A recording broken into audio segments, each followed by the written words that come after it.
자녀가 짐일까요? 아니면 축복일까요? 성경은 자녀의 출생이 축복이라고 말씀합니다.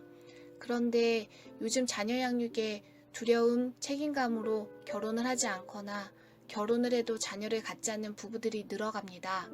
자녀를 갖더라도 버거워하거나 방임, 방치하는 경우도 늘어갑니다.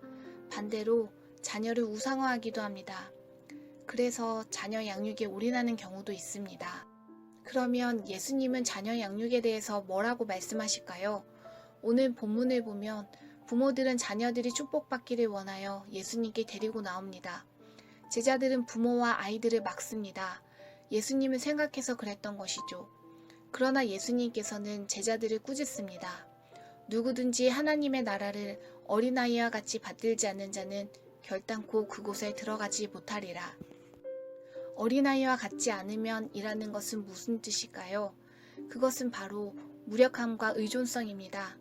특별히 신생아들을 보면 어느 것 하나 스스로 할 수 있는 것이 없습니다. 부모에게 전적으로 의존해야 합니다. 이것은 복음, 구원에 대한 이해이기도 합니다. 우리는 스스로 구원에 이를 수가 없고 전적으로 십자가의 공로를 의지해야만 합니다.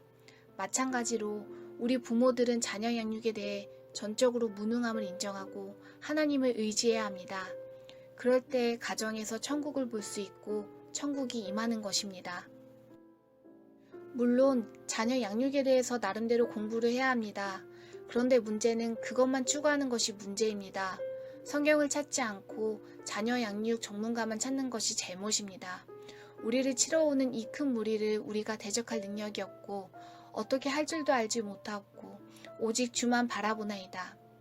많은 적군들이 유다를 침공해 오고 있을 때 여호사밧 왕은 가족과 백성을 방어할 힘이 없다고 고백하며 오직 주만 바라본다고 고백합니다.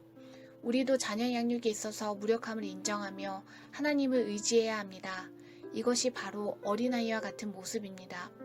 자녀 양육은 무엇을 할 줄 알 때 시작되는 것이 아니라 무엇을 할지 모른다고 고백할 때 시작되는 것입니다. 거짓의 사람들의 저자인 스카펙 교수는 자녀 양육에 은총이라는 영역이 있음을 말합니다. 부모는 자녀 양육에 절대적인 영향력이 있습니다.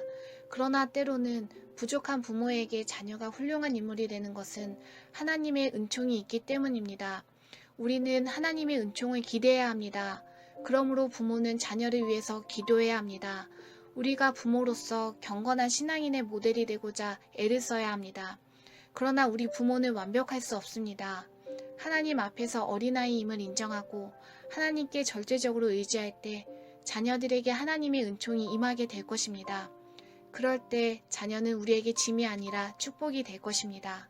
그리고 이런 부모의 모습을 통해서 자녀들도 하나님 앞에서 어린아이로서 무력하고 전적으로 의존적인 존재임을 고백하며 천국을 맛보며 살아가게 될 것입니다.